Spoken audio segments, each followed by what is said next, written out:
Another day, another basketball stories na naman ang pagkikwentuhan natin. At ngayon nga ang pag-uusapan natin ang balitang bagong Big 3 na mabubuo ng Los Angeles Lakers. At ang balitang nagkasundo na nga daw sina Jimmy Butler at Al Horford. Kagaya nga ng napag-usapan natin, may interest pa nga daw ang Lakers sa pagkuha kay Zion Williamson mula sa New Orleans Pelicans kung saan posible nga nila ditong isakripisyo ang kanilang mga players na sina Rui Hachimura, Austin Reeves, Maxi Kleber, Gabe Vincent at ang kanilang isang first round pick. Yes, ganyan nga kalaki ang kanilang isasakripisyo ng Lakers para lamang makuha si Zion Williamson mula sa Pelicans since napakalaki nga ng kanyang kontrata. Pero magiging worth it naman ito since si Zion nga ang pinakasaktong player na magiging katandem ni Luka Doncic sa lineup ng Lakers. Sa kabilangan ng pagiging injury prone nito ay hindi pa rin nga natin may kakailang galing nito sa loob ng court.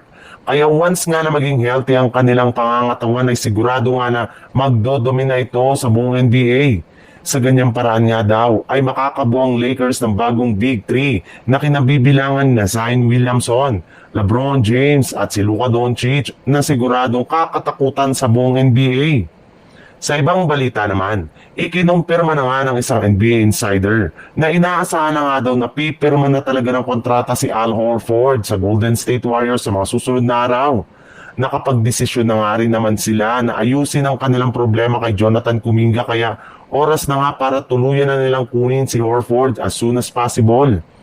Ayon pa nga sa isang source, nakausap na rin naman nga daw ni Al Horford ang ilang mga players ng Warriors na mga nagdaang araw since inaasahan nga na makakasali na siya sa kanilang lineup. At isa nga sa mga nakausap niya dito ay ang long-time rival nito na si Jimmy Butler. Kung inyo ang matatandaan, nagkaroon nga silang dalawa ng alitan at initan sa naging rivalry ng Miami Heat at Boston Celtics sa Eastern Conference Playoffs. At dahil nga dyan, ay marami nga ang nag-aalala na posibleng makaapekto ang dati nilang initan kapag nagsama na silang dalawa sa lineup ng Golden State Warriors. Subalit, ibinulgar na nga ng isang insider, maayos na rin naman nga ang relasyon ni na Butler at Horford. Sa katunayan, isa pa nga daw si Butler sa kanilang mga players na maagang nag-aprobado sa ideya noon na pagkuha nila kay Horford sa free agency market.